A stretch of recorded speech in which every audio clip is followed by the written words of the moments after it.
Happy Monday po. Ako po ay nagluto ng itlog. Ito, kakaiba yung aking itlog na niluto dito. Ito para sa baby ko kasi hindi alam, ayaw niya ng may pula. Gusto niya scramble na ganyan. Yan. Diba? So, happy Monday po sa atin lahat, mga kananay. Ayan, naghaharutan yung aking mga pusa at aso. At ito naman, habang may nakasalang na tayo. Dito siya, washing machine. Umpisa na po maglaba si Babes Love. Ayan.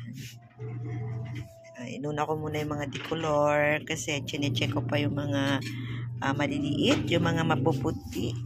Mga puti pala, hindi pa mapuputi. Yan. Kikipagarutan pa yung aking aso.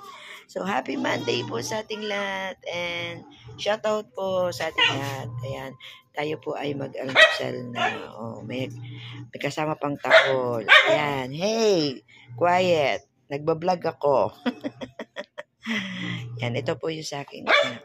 Kasi ayaw niya ng may full. Ibang klase magluto ng itlog si Babes, no? Hindi bilog na bilog, sabog, pero muntik masunog.